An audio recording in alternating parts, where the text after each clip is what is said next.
Okay. ಏನೇನ್ ಮಾಡಿದ್ರಿ big boss ಮನೆಯಲ್ಲಿ? ಇನ್ನೂ ಏನೇನ್ ಮಾಡೋದು ಬಾಕಿ ಇತ್ತು? ಆಕ್ಚುಲಿ ಮಾಡೋದು ತುಂಬಾ ಬಾಕಿ ಇತ್ತು. ತರ್ಲೆ ಮಾಡಿದೀನಿ, ತಮಾಷೆ ಮಾಡಿದೀನಿ, ಡಾನ್ಸ್ ಮಾಡಿದೀನಿ, ಕುಣ್ದಿದೀನಿ, ನಲ್ದಿದೀನಿ, ಜಗಳ ಮಾಡಿದೀನಿ, ಕಿರ್ಚಾಡಿದೀನಿ, ಎಲ್ಲ ಮಾಡಿದೀನಿ. ಇನ್ನೊಂದಷ್ಟು ಕಿರ್ಚಾಡೋದು ಜಗಳ ಆಡೋದೆಲ್ಲ ಬಾಕಿ ಇತ್ತು. ಅಷ್ಟೊತ್ತಿಗೆ ಆಚೆ ಬಂದ್ಬಿಟ್ಟೆ. ಇಲ್ಲ, ಯಾಕಂದ್ರೆ ನನ್ಗೆ ಈ ಫ್ಯಾಮಿಲಿ ರೌಂಡ್ ತನಕ ಇರ್ಬೇಕಿತ್ತು ಅಂತ ಆಸೆ ಇತ್ತು. ನಮ್ ಫ್ಯಾಮಿಲಿ ಅವರೆಲ್ಲ ಬರ್ತಾರೆ ಬಿಗ್ ಬಾಸ್ ಮನೇಲಿ, ಒಂದಿನ ಇರ್ತಾನೆ ನನ್ ಮಗ, ಅದೆಲ್ಲ ತುಂಬಾ ಆಸೆ ಇತ್ತು. ನನ್ಗೆ ಅದಾಗ್ಲಿಲ್ಲ. ಅದಾದ್ಮೇಲೆ ಸುದೀಪ್ ಸರ್ ಊಟ ಕಳಿಸ್ಕೊಡ್ತಾರೆ ಎಲ್ಲಾರ್ಗುನು. ಸೊ ಅವ್ರ ಕೈ ರುಚಿ ತಿನ್ಬೇಕು ಅಂತ ಹೇಳಿ ಆಸೆ ಇತ್ತು. ಯಾಕಂದ್ರೆ ಅವ್ರು ಅವಾಗ್ಲೂ ಹೇಳಿದ್ರು ನನ್ ಕಡೆಯಿಂದನು ನಿಮ್ ಎಲ್ಲಾರ್ಗು ಏನೋ ಬರುತ್ತೆ ಅಂತ. ಅದಿನ್ನೂ ಬಂದಿರ್ಲಿಲ್ಲ. ನಮ್ಗೆ ತೇಜು ಮಸಾಲದವ್ರು ಊಟ ಕಳಿಸಿದಾಗ ಸುದೀಪ್ ಸರ್ ಕಳ್ಸಿರೋದ ಇದು ಅಂತ ಹೇಳಿ ಆ ಕನ್ಫ್ಯೂಷನ್ ಅಲ್ಲೇ ತಿನ್ಬಿಡಿದ್ವಿ. ಬಟ್ ಗೊತ್ತಾಗಿತ್ತು ಸುದೀಪ್ ಸರ್ದಲ್ಲ, ಅವ್ರದ್ದು ನೆಕ್ಸ್ಟ್ ಬರುತ್ತೆ ಅಂತ. ಸೊ ಹಂಗೆ ತುಂಬಾ ಇದನ್ನೆಲ್ಲ ನಾನು ಎಕ್ಸ್ಪೀರಿಯನ್ಸ್ ಮಾಡೋದಿತ್ತು. ಆಚೆಗೆ ಬಂದ್ಬಿಟ್ಟೆ. ಅಲ್ಲಿ ಊಟ ಎಲ್ಲ ಬಿಗ್ ಬಾಸ್ ಮನೇಲಿ ಕಡಿಮೆ ಇರುತ್ತಾ? ಸ್ವರ್ಗ ಹೋಗ್ಬಿಟ್ಟಿದೀರಾ? ಹೌದು, ಯಾಕಂದ್ರೆ ನಾವ್ ಹೇಳ್ತಾ ಇದ್ದಿದ್ದೆ ನಮ್ಗೆ ಲೇಟ್ ಆಗಿ ಎಬ್ಸ್ತಾ ಇದ್ರು ವೇಕಪ್ ಸಾಂಗ್. ಅದಾದ್ಮೇಲೆ ನಾವು ಫ್ರೆಶ್ ಅಪ್ ಆಗಿ ಅಡ್ಗೆ ಮಾಡಿ ತಿನ್ನೋಷ್ಟರಲ್ಲೇ ಮಧ್ಯಾಹ್ನ ಆಗ್ತಿತ್ತು. ಅದಾದ್ಮೇಲೆ ಮತ್ತೆ ರಾತ್ರಿ ಅದು ಸಮ್ ಟೈಮ್ಸ್ 1 ಗಂಟೆ, 12 ಗಂಟೆ, 11 ಗಂಟೆ ಹಿಂಗೆ ಟೈಮೇ ಇರ್ತಿಲ್ಲ. 2 ಸಲ ನಾವು ತಿಂತಾ ಇದ್ದಿದ್ದು.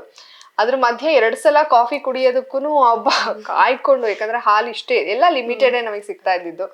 ಸೊ ಟೈಮ್ಸ್ ನಾವು ಕದ್ದು ಮುಚ್ಚಿನೂ ತಿಂತಾ ಇದ್ವಿ, ಆದ್ರೂ ಅದು ಸಾಲ್ತಾ ಇರ್ಲಿಲ್ಲ. ಬಟ್ ಖುಷಿ ಪಡ್ತೀನಿ ಅದು ಬಿಗ್ ಬಾಸ್ ಮನೆಗೆ ಹೋಗಿ ಸಣ್ಣ ಆಗಿ ಬಂದಿದ್ದೀನಿ ಅಂತ. ಕದ್ದು ಮುಚ್ಚಿ ಕಾಫಿ ಕುಡ್ದಿದ್ ಮಾತ್ರ ನಾವು ನೋಡಿದ್ವಿ. ಹೌದು, ನಾನು ಕಾಫಿ ಲವರ್. ನನಗೆ ಕಾಫಿ ಅಂದ್ರೆ ಸಖತ್ ಇಷ್ಟ. ಅದು ಕೆಫಿನ್ ಏನೋ ಒಂದು ಎನರ್ಜಿ ಕೊಡುತ್ತೆ, ಅದು ಅಡಿಕ್ಟ್ ಆಗಿದೆ ನಾನು. ಸೊ ಅದೇನಾಯ್ತು, ಎಲ್ಲಾ ಯೂಸ್ ಮಾಡ್ಬಿಟ್ರೆ ಕಾಫಿ ಪೌಡರ್ ಖಾಲಿ ಆಗ್ಬಿಡುತ್ತೆ. ಒಂದ್ ಸ್ವಲ್ಪ ಕಾಫಿ ಪುಡಿ ಎತ್ತಿಡೋಣ ಅಂತ ಹೇಳಿ ಎತ್ತಿಟ್ಟಿದ್ವಿ. ಕ್ಯಾಪ್ಟನ್ ರೂಮಿಗೆ ಹೋಗಿ ಹಾಲ್ ಕತ್ಕೊಂಡ್ ಬಂದ್ ಕುಡ್ತಿದ್ವಿ. ಅದು ಕಾಫಿ ಪುಡಿ ಕಳ್ಳಿ ಹಂಗೆ ಹಿಂಗೆ ಅಂತ ಆಯ್ತು. ಬಟ್ ಅದಾದ್ಮೇಲೆ ತುಂಬಾ ಭಯ ಕೂಡ ಆಗಿತ್ತು. ಬಟ್ ಅದೇ ಖುಷಿ. ಆ ಕಾಫಿ ತುಂಬಾ ಎಂಜಾಯ್ ಮಾಡ್ತಿದ್ದೆ, ಆಹಾ ಅನ್ನೋ ತರ. ಸೊ ಅದೆಲ್ಲ ಖುಷಿ ಇದೆ. ರೂಲ್ಸ್ ಬ್ರೇಕ್ ಮಾಡಿದಾಗೆಲ್ಲ ಒಂದ್ ಭಯ ಇರ್ತಿತ್ತ, ಏನ್ ಮಾಡ್ತಾರಪ್ಪ ಬಿಗ್ ಬಾಸ್ ಅನ್ನೋದು ಇರ್ತಿತ್ತ? ಖಂಡಿತ ಇರ್ತಾ ಇತ್ತು. ಏನಂದ್ರೆ ಈಗ ಕಾಫಿ ಪುಡಿ ಕದಿಯೋವಾಗೆಲ್ಲ ತಮಾಷೆಗೆ ಕದ್ಬಿಟ್ಟಿರ್ತೀವಿ. ಬಟ್ ಆಮೇಲೆ ಅಯ್ಯೋ ಏನ್ ಮಾಡ್ತಾರೆ, ಜೈಲಿಗೆ ಏನಾರ ಹಾಕ್ಬಿಡ್ತಾರ. ಜೈಲ್ ಸೆಟಪ್ ಬೇರೆ ತೆಗ್ದಿರ್ಲಿಲ್ಲ. ಸುದಿ ಅವ್ರಿಗೆ ಹೇಳ್ತಾ ಇದ್ದೆ, ಸುದಿ ಅವ್ರಿಗೆ ಹೋಗಿ ನೋಡ್ಕೊಂಡ್ ಬನ್ನಿ ಸೆಟಪ್ ಹಂಗೆ ಇದೆಯಾ ಏನು ಅಂತ. ಜಾನ್ಸ್ ಹಂಗೆ ಇದೆ ಅನ್ನೋರು ಹಂಗವ್ರೆ ಜೈಲ್ಗೆ ಹಾಕ್ಬಿಡ್ತಾರೆ. ಸುದೀಪ್ ಸರ್ ಸ್ಟ್ರೇಟ್ ನನ್ನ ಜೈಲ್ಗೆ ಹಾಕ್ಬಿಡ್ತಾರೆ. ಕ್ಯಾಪ್ಟನ್ ರೂಮಿಗೆ ಹೋಗಿ ಬಂದಿದ್ದೀನಿ. ಲಕ್ಸುರಿ ಬಜೆಟ್ ಅಲ್ಲಿ ಇದ್ದಿದ್ ಕಾಫಿ ಪುಡಿ ಕದ್ದಿದ್ದೀನಿ ಅಂತ. ಗಿಲ್ಲಿಗೆ ನೀನು ಕದ್ದಿದ್ದೆ, ದಿನ ಬೆಳಗಾದ್ರೆ ಕಳ್ತನನೇ ಮಾಡ್ತಾ ಇದ್ದೀನಿ. ಅಯ್ಯೋ ಹಣ್ಣುಗಳು ಅದು ಇದು ಎಲ್ಲ ಎಸ್ಕೇಪೇ ಮಾಡ್ತಾ ಇದ್ದಿದ್ದು ಅವನು.